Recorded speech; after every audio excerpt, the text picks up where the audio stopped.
Welcome to four సైజ్ TV. కర్రగుట్టలో కాల్పులు గత కొన్ని రోజులుగా, అంటే కొన్ని రోజులుగా కాకుండా కొన్ని నెలలుగా అమిత్ షా ప్రకటించిన తర్వాత 2026 మార్చ్ లోపు నేను మాయిస్ట్ నక్సలైట్లను మొత్తం ఇక్కడి నుంచి వెళ్ళి ఈ భారతదేశం నుంచి వెళ్ళే నక్సలైట్ అనే పదాన్ని మార్చేస్తానని చెప్పారు, తీసేస్తానని చెప్పిన ఎప్పుడైతే అమిత్ షా ప్రకటించారో, ప్రకటించిన తర్వాత వేలాదిగా కేంద్ర బలగాలు అబూజ్మాడ్కు సంబంధించింది అక్కడ చుట్టుముట్టడం మొదలుపెట్టాయి. అనేక క్యాంపులు అక్కడ ఏర్పాటు చేసుకున్నాయి. ఎక్కడెక్కడైతే వాళ్లకు క్యాంప్స్ దగ్గర తనకు సరిపడేటట్టుగా నెట్వర్క్ స్థావరాలను కూడా, నెట్వర్క్ సంబంధించిన వాళ్ళు కూడా ఏర్పాటు చేసుకున్నారు. హెలికాప్టర్ల ద్వారా వారికి కావలసిన వస్తువులను సరఫరా చేస్తూ, డ్రోన్ల ద్వారా నక్సలైట్స్ మూమెంట్స్ను గుర్తిస్తూ, ఎప్పటికప్పుడు ఆదేశాలు ఇస్తూ, ప్రతి ఒక్క మిలిటరీకి సంబంధించిన, ఐబీకి సంబంధించిన, అలాగే ప్రతి ఒక్క ఏజెన్సీ ఎవరైతే ఉన్నారో గవర్నమెంట్ ఏజెన్సీస్ దాని మీద నిఘాలు పెట్టి వేలాది మందిగా కేంద్ర బలగాలను అక్కడ మోహించి, అందులో డిఆర్జీఐ కావచ్చు, కోబ్రా కావచ్చు, సిఆర్పిఎఫ్ కావచ్చు, సిఐఎస్ఎఫ్ కావచ్చు, ప్రతి ఒక్క బలగాలను బిఎస్ఎఫ్ కావచ్చు అక్కడ మోహరించి ఎక్కడికక్కడే ఆదేశాలు ఇస్తూ నక్సలైట్లను అక్కడి నుంచి వెళ్ళి ఏరివేయడానికి ప్రయత్నం చేసింది. ఆ ఏరివేయడంలో భాగంలో అనేక మంది మృత్యువాత పడ్డారు.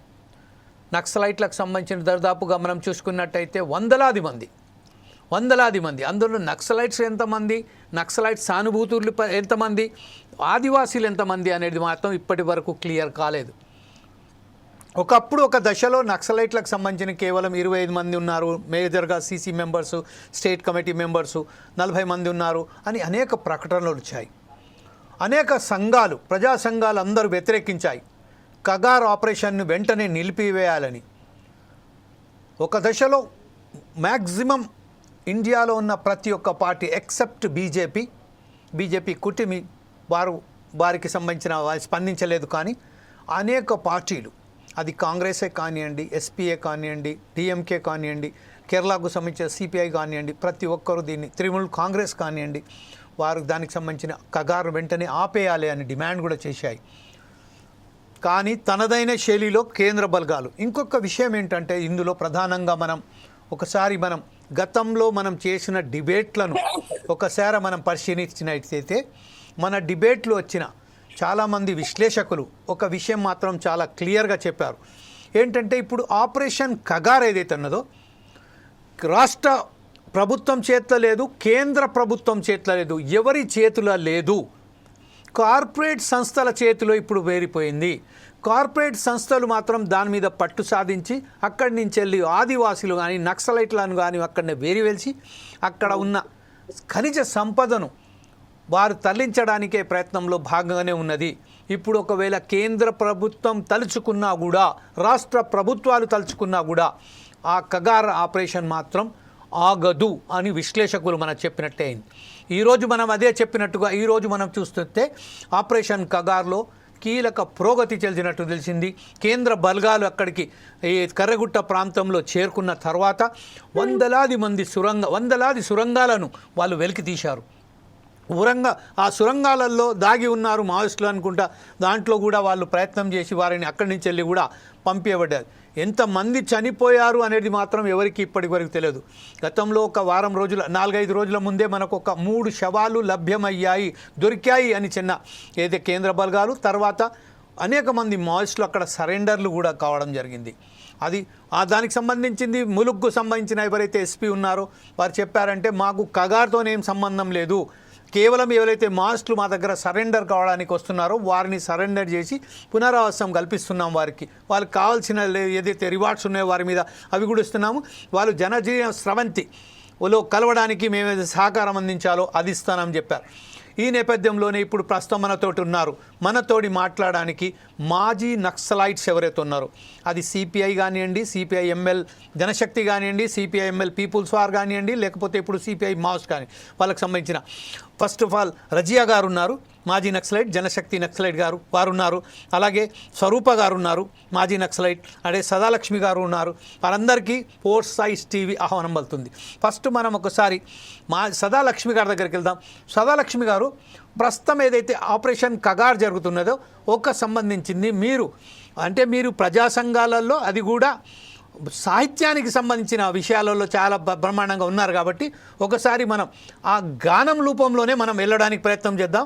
అమరులైన వారికి సంబంధించి మీరు ఏదైతే పాటలు పాడతారో అలాగే ఇప్పుడు కగార్కు సంబంధించిన విషయం చెప్పడానికి ప్రయత్నం చేద్దాం. స్వరూప గారు, సదాలక్ష్మి గారు మాట్లాడాలా? మాట్లాడండి సదాలక్ష్మి గారు. అయితే ఇప్పుడు కేంద్రం కానీ రాష్ట్రం కానీ ఏ నిర్ణయం అయినా తీసుకోవడం వాళ్ళ చేతిలో ఉంది. తీసుకోవడాలు అది సరి అయింది కాదు. ఎందుకంటే వీళ్ళు అనగానే నక్సలిజం మాఫీ కాదు. నక్సలిజం ఎప్పుడు ఉంటూనే ఉంటుంది. ఎందుకంటే కమ్యూనిస్టులు ఉన్నంతసేపు నక్సలిజం ఉంటుంది, నక్సలిజం ఉన్నంతసేపు కమ్యూనిస్టులు ఉంటారు. కానీ వాళ్ళు ఏదో ఇప్పుడు తుడిచిపెడతా అనడము, పోయిందనడము, తర్వాత అంత ఘోరంగా హింస చెప్పి కొట్టి చంపడం అయితే అది మంచిది కాదు. ఏ మనుషులకైనా చట్టరీత్యా చర్యలు ఉంటాయి. కాకపోతే ఇక్కడ ఏంటంటే చట్టము ముందు లొంగిపోయినప్పుడు వాళ్ళు ఏదైనా చేయాలి, కానీ చంపే హక్కు ఏ ప్రభుత్వానికి లేదండి. అది చాలా దారుణం. అట్లా చేయడం కూడా మంచిది కాదు. అన్ని ప్రజా సంఘాలు అందరం కలిసి ఇప్పుడు అందరూ రక్షించాలని కోరుకుంటున్నాం. కనుక నక్సలైట్లు ఇప్పుడు వాళ్ళు కూడా అంటున్నారు చర్చలకు వస్తాము అంటారు. రానియండి, మాట్లాడండి. మాట్లాడకుండా వేలాది మంది పోలీసులను దించి వాళ్ళకు ఊపిరాడకుండా చేయడం అయితే ఇది సరి అయింది కాదు. ఏది కూడా అధికారం మీ చేతిలో ఉన్నది కదా, పోలీసు బలగాలు మీ చేతిలో ఉన్నాయి కదా అని ఇట్లా చేయడం తప్పు. ఇప్పటికైనా ప్రభుత్వం, ఇప్పుడు కేంద్ర రాష్ట్ర ప్రభుత్వాలు మా చేతిలో లేవంటే ఇప్పుడు ఇవ్వాల్సింది అడవులు అన్నీ ఏం చేస్తారంటే రేపు ఖనిజ సంపద తెచ్చుకొని కార్పొరేట్ వ్యవస్థకు అప్పచెప్పడానికి కోసమే ఇప్పుడు కేంద్ర ప్రభుత్వం చేసే ప్లాను. ఎందుకంటే ఇప్పుడు అడవులల్లో మొత్తము ఖనిజ సంపద ఉన్నదనుక కార్పొరేట్ వ్యవస్థకు అప్పగించినట్లయితే వాళ్ళు ధనికులు అవుతారు. ఇప్పుడు ఆదివాసులు, తర్వాత యువకులను మొత్తం పిట్టలను కాల్చినట్టు కాల్స్తారు. అది ఎంతవరకు సమంజసం అండి? అందరు చెప్పినప్పటికి కూడా అంటే నీ చేతిలో అధికారం ఉన్నది కనుక నీ ఇష్టం ఉన్నట్టు చెప్తున్నా, ఇదైతే సరి అయింది కాదు. ఇప్పటికైనా చర్చలకు రమ్మని చెప్పండి. మీరు రాండి, ప్రభుత్వం దిగి వచ్చి చర్చలు పెట్టాలి. రైట్. సదాలక్ష్మి గారు, మరొకసారి మీ వద్దకు వస్తాం పూర్తి వివరాలకై. ప్రస్తుతం ఒకసారి రజియా గారి దగ్గరికి వెళ్దాం. రజియా గారు, పాట రూపంలో మీరు ఏదైతే సందేశాన్ని ఇవ్వదలుచుకున్నారో అవి ఇవ్వండి. రజియా గారు ఛానల్ వాళ్ళకి ప్లీజ్. ఎవరో ఆ బిడ్డలు నింగిలో నెల వంకలు, ఎవరో ఆ కూనలు నింగిలో చందమామలు, వాళ్ళ నడుముకు తూటాల దండలు, వాళ్ళ జప్పకు తుపాకి మోతలు, ఎవరో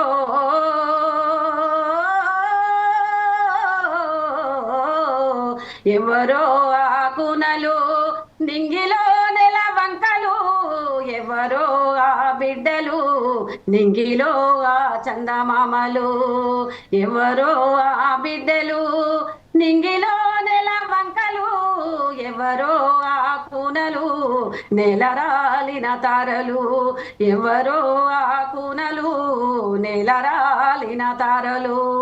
మరి ఎందరో ఇలాంటి త్యాగమూర్తులు నా చిన్నతనం నుండి, నా 10 ఏళ్ల వయసు ప్రాయం నాది, ఉద్యమంలో పనిచేసి నేను బయటకు వచ్చిన, నా కళ్ళ ముంగట కూడా చాలా పోలీసు బలగాలు మట్టు పెట్టడం జరిగింది, చాలా దాడులలో పాల్గొనడం జరిగింది, చాలా మంది అమరులను కోల్పోయిన నా చిన్న వయసులో.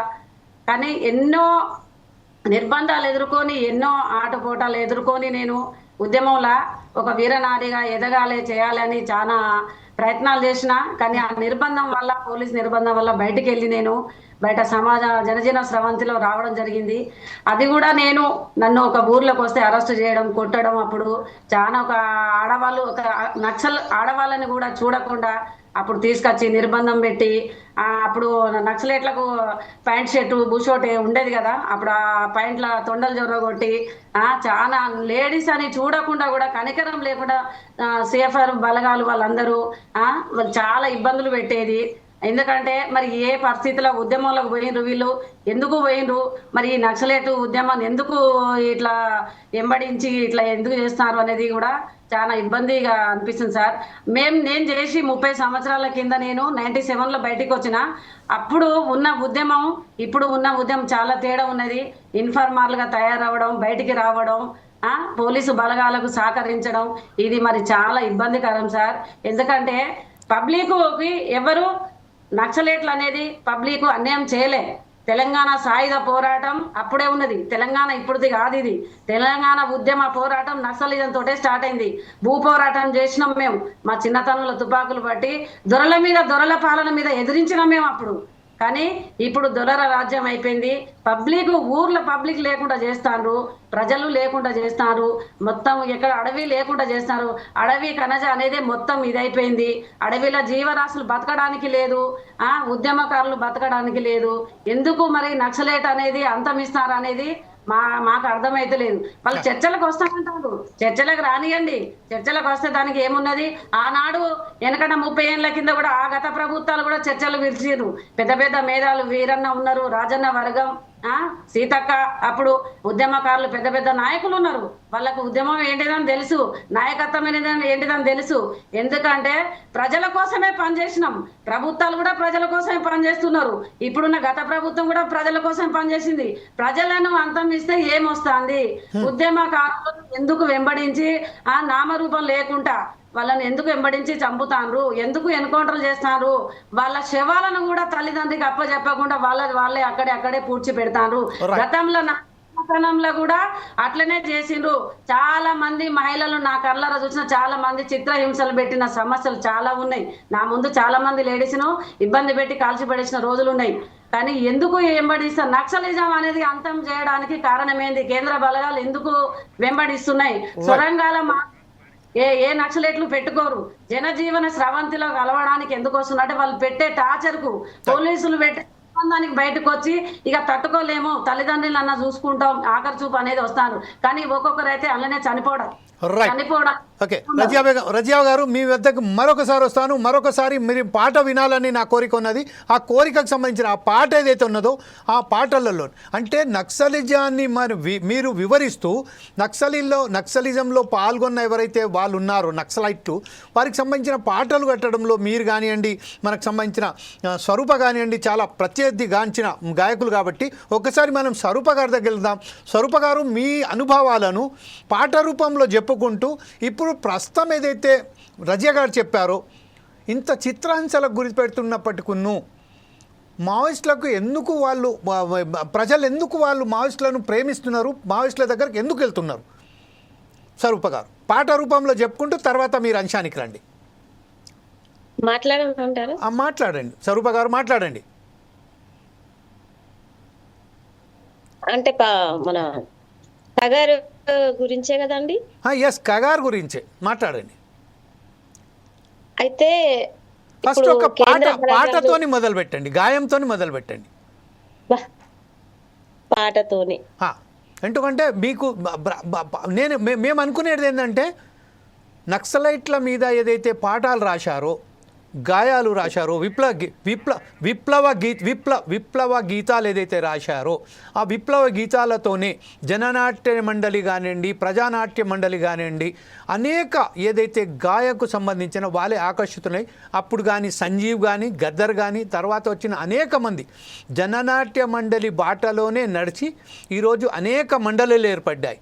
ఈరోజు ఏదైతే మనం సాంప్రదాయపరంగా ఏదైతే పాఠాలు చూస్తున్నామో కేవలం అది జననాట్య మండలి ఏదైతే విధానం ఉందో అదే అనుసరించి వాళ్ళందరూ అదే ధోరణిలో వెళ్తున్నారు. ఒక పాట మీరు పాడిన తర్వాత మీరు దానికి సంబంధించిన కగారు విషయంలో వెళ్ళండి. ఎర్ర జెండె నీయలో ఎర్రెర్రని జెండె నీయలో, ఎర్ర జెండె నీయలో ఎర్రెర్రని జెండెని, ఓ తూర్పు దిక్కునే నీయలో మన అన్నాలొరిగిల్లు నీయలో, పనమడి దిక్కునే నీయలో మన అక్కలొరిగిల్లు నీయలో, ఒరిగిన మరి నీయలో మన ఎర్రని దండాలి నీయలో, ఎర్ర జెండె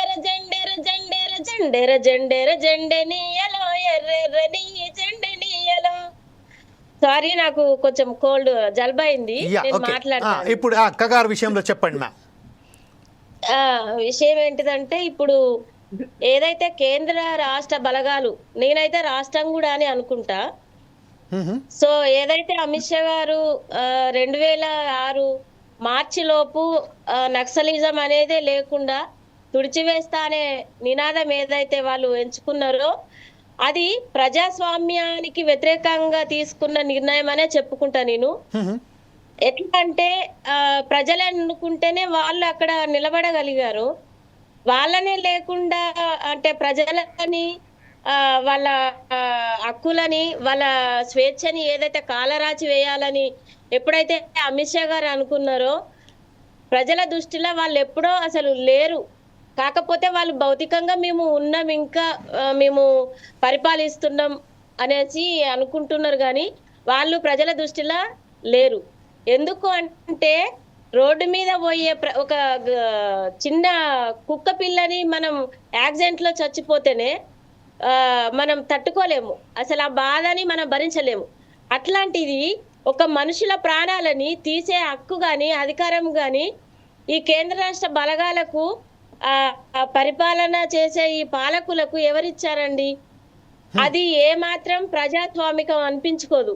ఎందుకని అంటే ఈరోజు ఏదో కక్షపూరితంగా వీళ్ళు ఆ వాయిస్ తీసుకొని ఏదైతే మేము గెలిచిపోతున్నాం, మేము ఇట్లా అంటే మేము ప్రజల మీద మేము గెలుస్తున్నామని వాళ్ళు విర్రవీగుతున్నారు, కానీ వాళ్ళు ప్రజల దృష్టిలో ఎప్పుడో చచ్చిపోయింది. అది నేననేది కాదు, యావత్తు తెలంగాణ రాష్ట్రం కేంద్ర ప్రజలు కూడా, ఎక్కడ భారతదేశ ప్రజలు కూడా, పౌరులు కూడా అదే భావిస్తున్నారండి.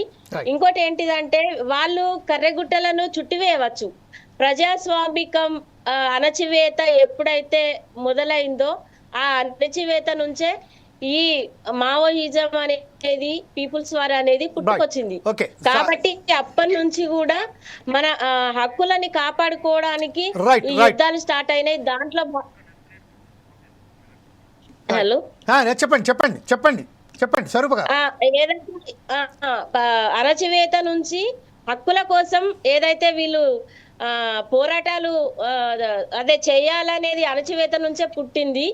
నేనేమంటున్నా అంటే ఆదివాసి అంటే మూలవాసులు అనేది ఏదైతే మనం అన్ని మీటింగులల్లో కానీ పెద్ద పెద్ద సభలల్లో కానీ చెప్పుకుంటాం, ఆ మూలవాసులనే ఈరోజు ఏదైతే ఖనిజ సంపద అమోఘమైన వాళ్ళ బండలల్లో కూడా అక్కడ ఉండే బండలు, ఆ ప్రాంతంలో ఉండే ఏదైతే చిన్నది కూడా చాలా వాల్యూ గల వస్తువులు అక్కడ అంటే సంపద ఉన్నది. కాబట్టి ఆదివాసీల కాళ్ళ కింద ఆ సంపద ఉన్నది.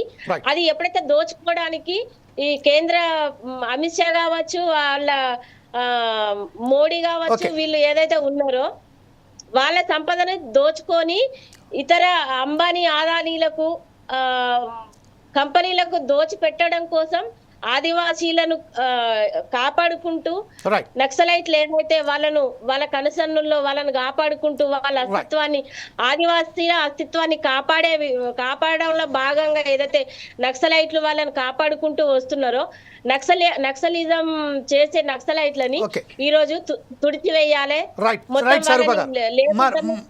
మరి ఇంకొకసారి మీదకి వస్తాను. సదాలక్ష్మి గారు, ఇప్పుడు ప్రస్తుతం ఏదైతే ఉన్నదో కర్రగుట్ట ప్రాంతంలో దర్దాపుగా మనం చాలా రోజుల నుంచి వింటున్నాము, 20,000 మంది అక్కడ కర్రగుట్ట ప్రాంతాల్లో ముట్టడించిన తర్వాత వారికి సంబంధించిన ఎంతమంది చనిపోయారు అనేది మాత్రం ఇప్పటిదాకా లెక్కలేదు. ఒకవేళ కనుక 20,000 మంది అక్కడ మాయిస్టులు ఉన్నారని చెప్తున్నారు, 200 మంది ఉన్నారు, 250 మంది ఉన్నారు, 300 మంది ఉన్నారని చెప్తున్నారు, సాయుధ బలగాలు ఉన్నాయని చెప్తున్నారు. ఎప్పటివైతే మనకు ఒక్కసారి కూడా తుపాకీ మోత ఎక్కడ కూడా మనకు వినలేదు.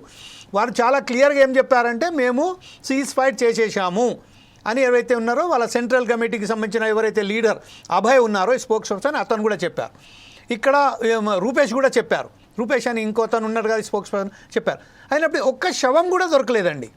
వీళ్ళు ఏదైతే చెప్తున్నారో ఒక్క శవం కూడా ఇప్పటిదాకా బయటికి రాదు. ఆ 3 శవాలు దొరికినాయని చెప్తున్నారు, కానీ ఆ 3 శవాలు కూడా ఎక్కడ దొరికినా కూడా చెప్పలా. అయితే ఇప్పుడు ప్రస్తుతం ఏదైతే ఉన్నదో కర్రెగుట్టను మేము స్వాధీనపరచుకున్నాం, దీని విషయం మీద మీరేమంటారండి?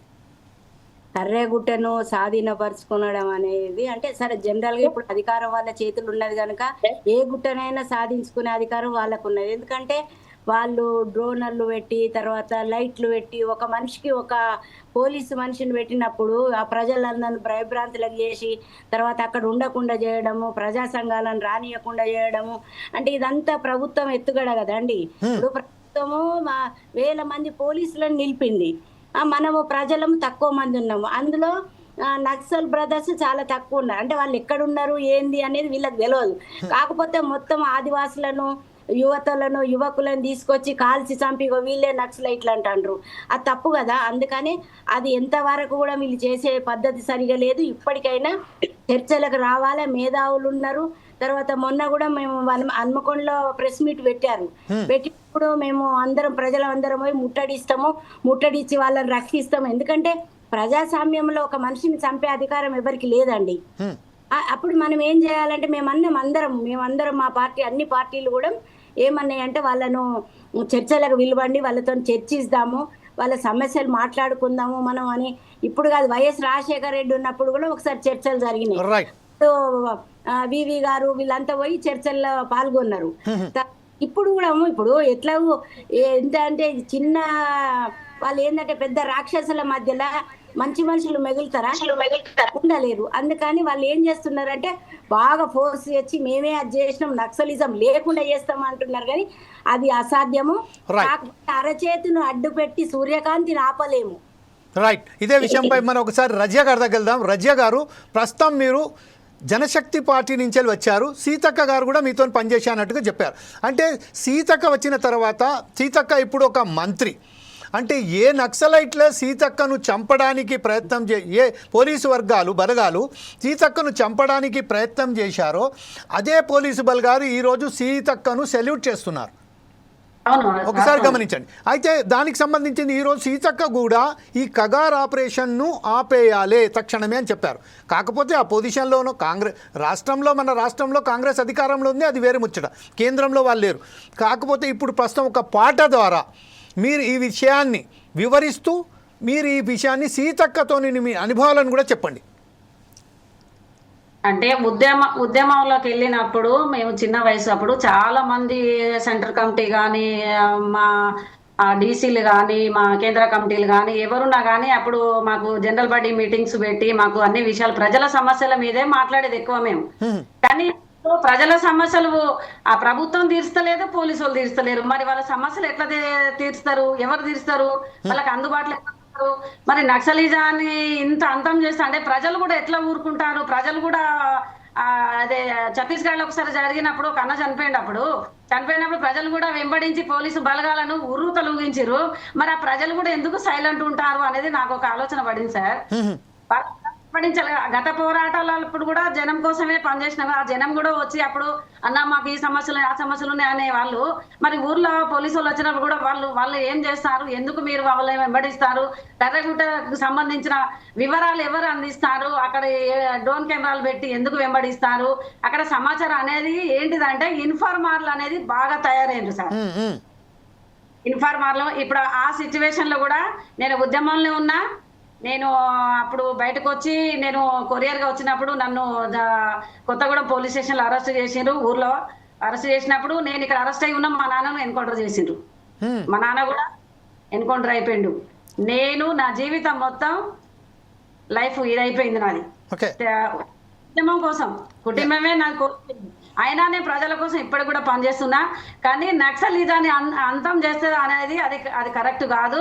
కేంద్ర బలగాలు కానీ, అమిత్ షా కానీ ఎవరు వాళ్ళ తాత పుట్టుకొచ్చినా కూడా ఉద్యమం ఆగది. ఎందుకంటే అది ఉవ్వెత్తున ఎగిసే కిరటాలే కానీ కిరటాలకు మరణం ఉండదు. ఆ పాట రూపంలో ఒకటి చెప్పరాదండి నాకు ఒకసారి? ఆ పాట రూపంలోనే చెప్పండి మీరు ఏదైతే చెప్తున్నారో. వాగులారా ఓ వంకలారా గలగల పారేటి సెలయేరులారా మీరన్న చెప్పరాదా, మా నెల వంకయ్యాడున్నాడో జర్రజాడన్న చెప్పరాదా, మా నెల వంకయ్యాడున్నాడో. వాగులారా ఓ వంకలారా గలగల పారేటి సెలయేరులారా మీరన్న చూడలేదా, మా గుట్టన్న యాడున్నాడో జర్రజాడన్న చెప్పరాదా, మా రంగన్న యాడున్నాడో.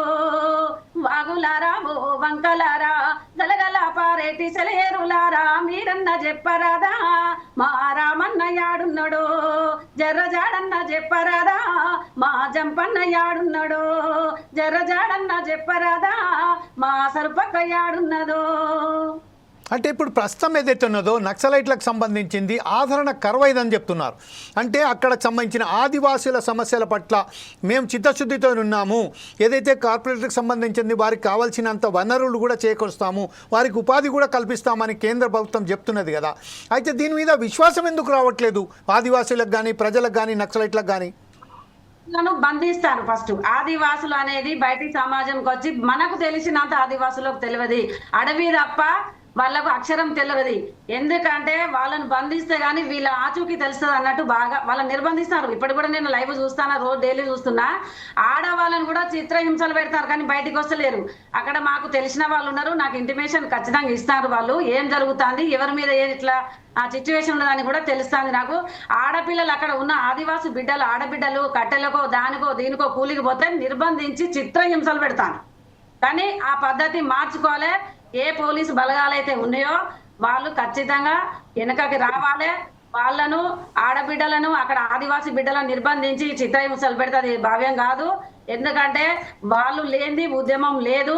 నక్సలిజాన్ని అంతం చేస్తే అది కరెక్ట్ కాదు. ఏ కేంద్ర బలగాలు కానీ ఏ అమిత్ షా కానీ వాళ్ళు వెంబడించు. ఎందుకంటే వాళ్ళు ఒప్పందం చేసుకున్నారు, అక్కడ కంపెనీలు పెడతాం, అక్కడ అంతం చేయాలి, నక్సలిజం అనేది లేకుండా చేయాలి కంపెనీలకు అనేది కాంట్రాక్ట్ మాట్లాడుకున్న విషయం అది అందరికీ తెలిసింది.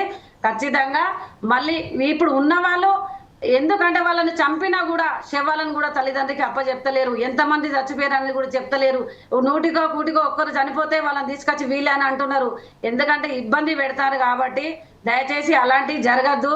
నక్సలిజాన్ని అంతం చేస్తే అది అంతమించిపోదు, ఉదయించే సూర్యుడు అది. ఖచ్చితంగా నక్సలిజాన్ని చంపేస్తే అది ఏమో వాళ్ళు ఇప్పుడు జరుగుతుంది. కానీ రాబోయే రోజుల్లో ఇంకా చాలా ఇబ్బందులు పడతారు. ప్రజలు కూడా ప్రశ్నించాలి. ప్రజల కోసమే. రజియా గారు, అంతిమంగా ఒక పాట మీతోని పాడడానికి వస్తున్నాను. అదే ఒకసారి మన మిత్రులైనటువంటి మన సదాలక్ష్మి గారి దగ్గరికి వెళ్దాం. సదాలక్ష్మి గారు, ప్రస్తుతం ఏదైతే నక్సలైట్ల బాట పట్టారు, నక్సలైట్లు ఇంతకుముందు ఎప్పుడైతే వచ్చారు అంటే అది వెస్ట్ బెంగాల్ నుంచి వెళ్ళి మొదలైన ఉద్యమం, శ్రీకాకుళం నుంచి వచ్చింది, తర్వాత తెలంగాణ సాయుధ పోరాటంలో వచ్చింది, తర్వాత అది వచ్చింది. ఇన్ని దీర్ఘకాలిక పోరాటం అని చెప్పారు. దీర్ఘకాలికం అంటే ఒక మొత్తం 70 సంవత్సరాలుగా ఇప్పుడున్న భారతదేశంలో ఈ దీర్ఘకాలిక పోరాటం ఇంకా ఎంతవరకు సాగుతుందండి? ప్రజాస్వామ్యబద్ధంగా వచ్చి వారు కూడా ఎన్నికలలో పాల్గొంటే రేపు ఆ సమస్యలను కూడా పరిష్కరించే విధంగా వెళ్ళొచ్చు కదా. ఈ విషయంపై మీరేమంటారండి? సార్, ప్రజాస్వామ్యబద్ధకంగా అంటే ఏది ప్రజాస్వామ్యబద్ధకంగా నడుస్తుంది? మన ప్రభుత్వాలు ఎక్కడున్నది? ఎక్కడ మహిళలపై అత్యాచారాలు జరగబట్టే, హింసలు జరగబట్టే కనీసం మనం మాట్లాడే హక్కు ఉన్నదా మనకు? ఈ భారతదేశంలో మహిళలకు కనీసం ఒంటరిగా నడిచే అది ఉందా? అట్లాంటిది పాపం ఆ నక్సల్స్ ఏం చేసిండని వీళ్ళ ఆస్తులు అడిగినరా, వీళ్ళ భూములు అడిగినరా, వీళ్ళ డబ్బు అడిగినరా? ఓన్లీ ప్రజలకు హెల్ప్ చేద్దామన్నారు వాళ్ళు. ఎందుకంటే వాళ్ళు కూడా మన హక్కులు మనకు కావాలి, ఆదివాసుల హక్కుల కోసం పోరాడుతున్నారు, ఆదివాసుల జీవన గమనం కోసం పోరాడుతున్నారు. ఆదివాసీ బిడ్డలకు చదువు లేదు, కనీసంగా స్కూళ్ళు లేవు అక్కడ. ఆదివాసీ బిడ్డలు కొంచెం చదవంగానే కథ ఈయన నక్సలైట్ అని తీసుకుపోయి చంపబట్టి. ఒక్క విషయం అట సదాలక్ష్మి గారు, ప్రజాస్వామ్యబద్ధంగా ప్రజా ఆదరణ ఉన్నదని సిపిఐ మాస్ట్ ఎప్పుడైతే చెప్తుందో, నక్సలైట్లు అంటే అనేక వర్గాలు కావచ్చు, వారు కనుక ఈ ప్రజాస్వామ్యబద్ధంగా వచ్చి ఎన్నికలలో పాల్గొని వాళ్ళు కూడా గెలిచి ప్రజాసేవ చేయవచ్చు కదా అంటున్నారు. చెయ్యొచ్చండి, మంచిగా ఉన్నోళ్ళనే చేయనిస్తలేరా? ఇక మంచిగా చేద్దామన్న చేయనిస్తారా ఈ ప్రభుత్వాలు? రైట్. ఇదే విషయంపై రజియా గారు ఏదో చెప్తూ రజియా గారు ఒక్క నిమిషం. చెప్పండి. ఇప్పుడు మనకు కావాల్సింది ఏంటంటే, ఇప్పుడు ప్రస్తుతం ఏంటంటే ప్రజలు ఎప్పుడు నక్సలైట్లకు అండగానే ఉంటారు, కాదని కాదు. కాకపోతే వివిధ రూపాలలో వాళ్ళకి సహకరిస్తున్నారు. కాకపోతే ఏంటంటే ఈ పోలీసు బలగాలు కోవాటు రూపంలో వాళ్ళకు డబ్బులు ఇచ్చి, వాళ్ళ పేదరికం కదా ప్రజలకు. అందరూ వాళ్ళలాగా కార్పొరేట్ శక్తులు కావు కదా ప్రజలు. అక్కడ వాళ్ళకు చిన్న డబ్బులు ఇచ్చి వాళ్ళను కోవట్టుగా చేసి తర్వాత మంచోళ్ళను కూడా చంపడం, తర్వాత నక్సల్స్ కార్యాల పిల్లలను ఎంతమంది యూత్ పిల్లలను చంపుతున్నారు. ఛత్తీస్గఢ్ నుంచి వచ్చి తెలంగాణలో ఎత్తాడు, తెలంగాణ నుంచి ఇదంతా బాగలేదు సార్. ఒక్కటే మేము కోరుకునేది, ఇప్పటికైనా వాళ్ళు నక్సల్స్ చర్చలకు వస్తానంటున్నారు. మేధావి వర్గము ప్రభుత్వాలు, కేంద్ర రాష్ట్ర ప్రభుత్వాలు తప్పించుకునే ధోరణి కాదు, ఖచ్చితంగా వాళ్ళు వస్తానంటున్నారు కనుక మీరు దానికి ఏదో ఒక సొల్యూషన్ ఏర్పాటు చేయాలి. వాళ్ళకు వాళ్ళ ఆదరణను మనం స్వీకరించాలి. ఎందుకంటే నక్సలైట్లు బలహీనమైందని కాదు, ఇక్కడ బలహీనం కాలేదు. ఎగ్జాక్ట్లీ. ఓకే సదాలక్ష్మి గారు, రజియా గారి దగ్గరికి వెళ్లే ముందు ఒకసారి కంక్లూడ్గా మన స్వరూప గారి ఒక లాస్ట్ విషయం ఒకటే విషయంలో, అంటే ఇప్పుడు ప్రస్తుతం కగారుకు సంబంధించిన మీరు అంతిమంగా ఏం సమాచారం, ఏం సలహా ఇవ్వదలుచుకున్నారు స్వరూప గారు? ప్రజాస్వామిక దేశంలో ఆదివాసీలకు కావచ్చు, అక్కడ ఉన్న ఆదివాసీలను కాపాడే నక్సలైట్లకు కావచ్చు, వాళ్ళని కాపాడుకునే తరుణంలో ఉద్యమం అనేది చాలా అవసరం. కాబట్టి వాళ్ళని ఈ రకంగా తుదిపివేసే మొత్తం వాళ్ళను అంతమొందించాలని ఏదైతే నిరంకుశ భావంతో కేంద్ర రాష్ట్రాలు కుమ్మక్క ఏదైతే కాగారును చేపట్టినరో అది వాళ్ళను శాంతియుతంగా చర్చలకు పిలిచి వాళ్ళను శాంతియుతంగానే వాళ్ళతో చర్చించి వాళ్ళ ప్రాబ్లం అనేది ఏంటిదని తెలుసుకొని వాళ్ళకు దీర్ఘకాలికమైన సొల్యూషన్ అనేది ఇవ్వాలి అనేసి వెంటనే కాగారును నిలిపివేయాలని మొన్న ఏదైతే కేసీఆర్ కూడా సభాముఖంగా వాళ్ళకు మద్దతు ఇస్తే మేము దీన్ని లేఖ రూపకంగా మీ సలహా కూడా కావాలి, ఓకే అంటే మేము ఇస్తామంటే 15,000 పైన అందరూ కూడా సపోర్ట్ చేసి ఖచ్చితంగా వాళ్ళను ఏదైతే సాయుధ నక్సలైట్లను కూడా చర్చలకు పిలవండి మద్దతు తెలిపారు. ఓకే స్వరూప గారు, రజియా గారు లాస్ట్ అంతిమంగా ఒక పాట పాడేసి ఈ ప్రోగ్రామ్ను ఎట్లయితే మనం డిబేట్ కొనసాగించామో ఈ నక్సలైట్ల ఉద్యమం పట్ల ఒక పాట పాడండి. మీరు అన్నారు కదా ప్రజాస్వామ్యంలో వచ్చి ప్రజల కోసం పనిచేయచ్చు, అడవిలో ఉన్న ప్రజల కోసం పనిచేసారు, బయటకు వచ్చిన ప్రజాస్వామ్యంలో పనిచేసారు. ఉద్యమ నాయకుడు సాంబశివుడు తెలుసు కదా సార్ మీకు. సాంబశివుడు ఎలక్షన్ జైలున్న సరే అడవిలోకి వెళ్ళి బయటకు వచ్చి కేసుల పాలై జైలు ఉంటే సాంబశివుడిని పొలిటికల్ గా దింపి ఆయన చంపేయడం జరిగింది. ఇక ప్రజాస్వామ్యంలో మేము ఎట్లా బతకడం, ఎట్లా చేయడము, అడవిలో ఉంటే అడవిలో చంపేస్తారు, బయటకు వస్తే బయటికి చంపేస్తారు. ఈ ప్రజలు కూడా ఇంత మద్దతు ఎందుకు ఇస్తలేరు? గతంలో చాలా ఇది ఉండేది, ప్రజలు చేసే సేవ ప్రజలు చేసినారు, మేము చేసే సేవ మేము చేసినాం. కానీ ప్రజలు కూడా ఇప్పుడు ఎందుకు నక్సలైట్లు ఇంత అంతమించిపోతారు, ఇంత ఎన్కౌంటర్లు అయిపోతున్నారు, వాళ్ళు కూడా స్పందిస్తలేరు అనేది నా ఆలోచన సార్. రైట్, ఓకే, పాటతో అంత్యం చేయండి ప్రోగ్రామ్ ను. ఒక్క విషయం సార్, ఒక్కటే విషయం ఏంది అంటే ఇప్పుడు ప్రజలు కోరుకునేది, మేమందరం కోరుకునేది ఇప్పుడు తక్షణమే ఆ బలగాలను వెనుకకి తీసుకోవాలి. తర్వాత ఆ సర్చింగ్లు ఉండకూడదు. ఎందుకంటే వాళ్ళు ఎక్కడో చంపుకొని తెచ్చి 36 మంది ఎన్కౌంటర్ అయినరు, అది రియల్ కాదు, అది ఫేక్. అట్లానే ఇప్పుడు దయచేసి కేంద్ర రాష్ట్ర ప్రభుత్వాలు సదాలక్ష్మి గారు ఈ మనం ఇంకొకసారి ఈ విషయంపై మరొకసారి చర్చిద్దాం. సమయం అయిపోయింది కాబట్టి, సమయ పాలన చాలా తక్కువ ఉన్నది కాబట్టి అంతిమంగా ఒక పాట పాడేసి ముగించండి ప్లీజ్. వీరుల సన్నిధి చూరుల పెన్నిది మాసిపోని ఆదిలో త్రుతుల గన్నది కలామ బిడ్డల గన్నది, త్రుతుల గన్నది కలామ బిడ్డల గన్నది, యుతయురులను గన్నది పోరాట దూతలను గన్నది, మాసిపోని ఆదిలో బిడ్డల గన్నది అడివమ్మ బిడ్డల గన్నది, వీరుల సన్నిధి చూరుల పెన్నిది మాసిపోని ఆదిలో శృతుల గన్నది మయమ్మ బిడ్డల గన్నది. Thank you very much Razia గారు, అలాగే సదాలక్ష్మి గారు, అలాగే స్వరూప గారు. ప్రస్తుతం ఏదైతే ఉన్నదో సమయ పాలన చాలా తక్కువ ఉన్నది, మనం చర్చించవలసిన చాలా ఉన్నది. కర్రగుట్ట ప్రాంతం నుంచి వెళ్ళి కానీ అడవిలో నుంచి వెళ్ళి మాత్రం కేంద్ర వర్గాలు పూర్తిగా అక్కడి నుంచి వెళ్ళి వెనక్కి రప్పించాలని ఇప్పుడైతే మన దానిలో మాజీ నక్సలైట్స్ అయినటువంటి స్వరూప గారు, రజియా గారు, సదాలక్ష్మి గారు కోరుతున్నారు. ప్రజలందరూ అదే కోరుతున్నారు, రాజకీయ పార్టీలు కూడా అదే కోరుతున్నాయి. కర్రగట్ట నుంచి వెళ్ళి తక్షణమే బలగాలను వెనక్కి దించేసి శాంతి చర్చలకు ఆహ్వానం పలుకుతారని మనం ఆశిస్తూ రేపు మరొక ప్రోగ్రాంతో మీ ముందుకు వస్తాం. అప్పటిదాకా చూస్తుండండి ఫోర్ సైడ్స్ టీవీ.